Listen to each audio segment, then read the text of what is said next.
The transfer window. The transfer window is football's version of a massive shopping spree. It's when clubs can buy, sell, or loan players to strengthen their squads. Think of it like trading cards, but with real people worth millions of euros or pounds. The summer window is the big one, running from June to early September in most European leagues. Then there's a smaller winter window in January, giving clubs a chance to fix problems halfway through the season. But here's the thing.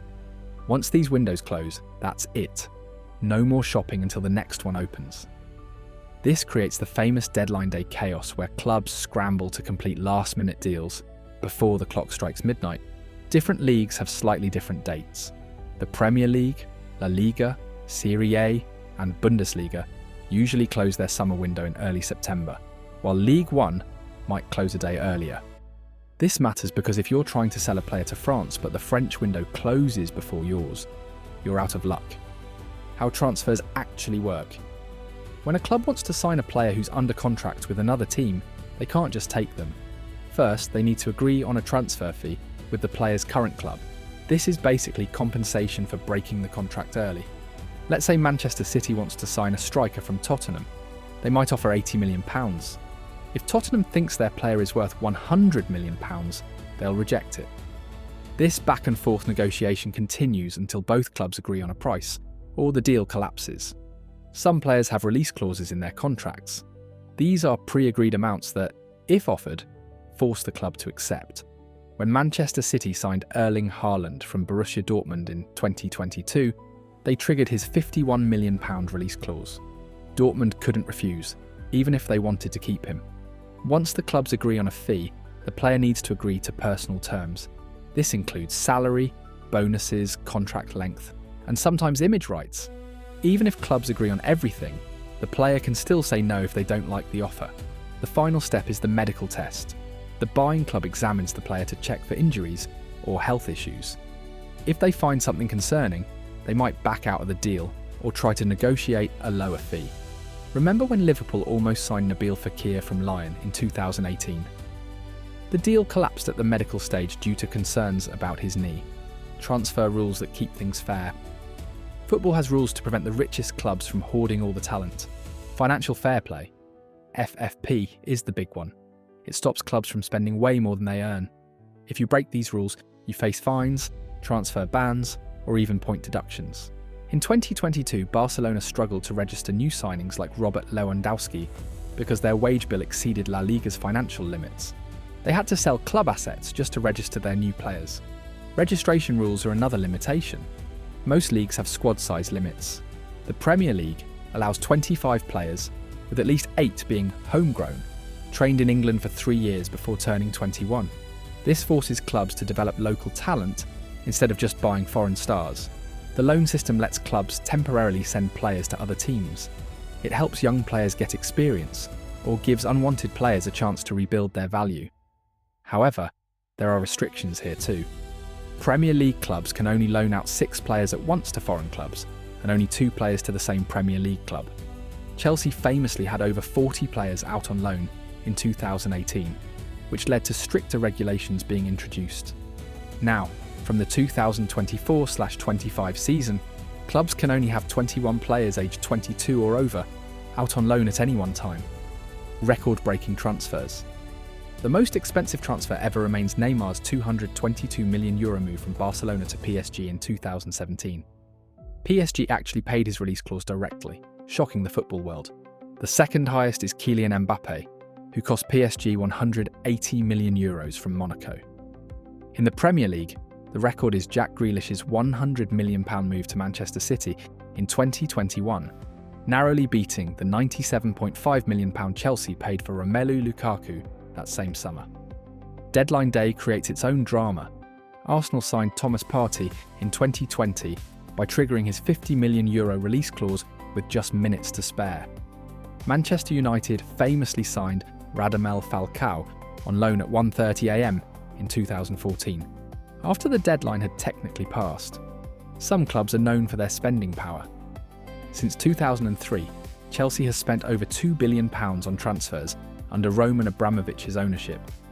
Manchester City has spent similar amounts since their 2008 takeover. More recently, Saudi Pro League clubs have flexed their financial muscle.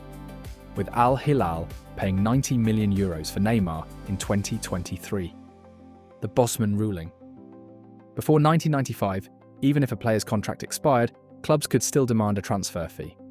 This all changed thanks to Jean-Marc Bosman, a Belgian player who wanted to move from RFC Liège to Dunkirk when his contract ended. His club refused to let him go without a fee, so Bosman took the case to the European Court of Justice. The court ruled in Bosman's favour, creating what we now call the Bosman ruling. This landmark decision meant players could move for free once their contracts expired. It completely transformed football transfers, giving players much more power. Today we see the impact of this ruling every transfer window. Players like David Alaba, Paul Pogba, and Kylian Mbappé have all used the Bosman ruling to secure massive contracts. Clubs now face a difficult choice when a star player enters the final year of their contract: sell them for a reduced fee or risk losing them for nothing. Smart transfer strategies. Not all successful transfers involve huge fees. Some clubs excel at finding bargains or developing young talent. Borussia Dortmund bought Jude Bellingham for €25 million in 2020 when he was just 17, then sold him to Real Madrid for over €100 million 3 years later. They did something similar with Jadon Sancho, buying him for £8 million from Manchester City's academy and selling him to Manchester United for £73 million. Free transfers can be game changers too. Bayern Munich signed Robert Lewandowski for free when his Dortmund contract expired. He went on to score over 300 goals for them. Similarly, Real Madrid got David Alaba and Antonio Rudiger without paying transfer fees. Sell-on clauses are another smart strategy. When Crystal Palace sold Aaron Wan-Bissaka to Manchester United for £50 million, his former club MK Dons received £5 million, thanks to a 10% sell-on clause they included when selling him to Palace years earlier. Why transfers sometimes fail. Not all transfers go smoothly. Sometimes they collapse at the last minute for bizarre reasons. In 2013, a deadline day move for Peter Odemwingie fell apart after he drove to Queen's Park Rangers without permission from his club, West Bromwich Albion. He was filmed waiting in the parking lot, but the clubs never agreed on a fee, leaving him stranded and embarrassed.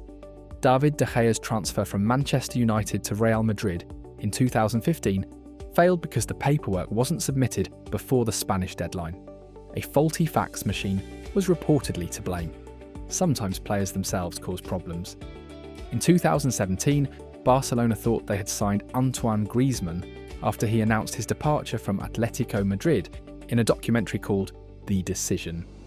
But he changed his mind and stayed for another season, only joining Barcelona a year later for €120 million.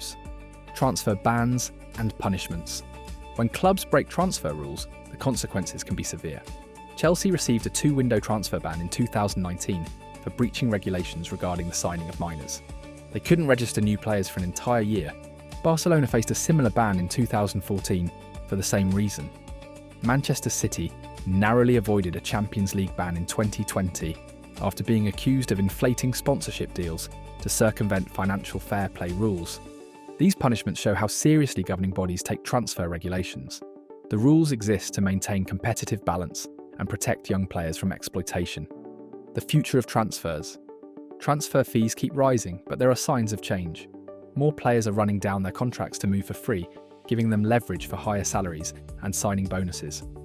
Clubs are also getting smarter about data analysis. Instead of just signing famous names, they look for players whose statistics match their tactical needs. Liverpool's success under Jurgen Klopp was built on this approach, finding players like Mohamed Salah and Sadio Mane who perfectly fit their system. Artificial intelligence is beginning to play a role too. Some clubs use AI algorithms to identify undervalued players in lesser-known leagues. This technology might eventually transform how transfers work, making the market more efficient and reducing the number of expensive mistakes. The transfer window isn't just about strengthening teams. It's about dreams, drama, and sometimes disappointment. It's where clubs show their ambition, players chase their dreams, and fans refresh their social media feeds, hoping for that one signing who could change everything. Which transfer strategy do you think is the most effective? The big money signings or the smart free transfers? Let me know in the comments below. If you enjoyed learning about the football transfer window, hit subscribe for more Football Explainer videos. If If you've got hypes left this week, use one here to push this video up the leaderboard. Thanks for watching, and I will see you in the next one.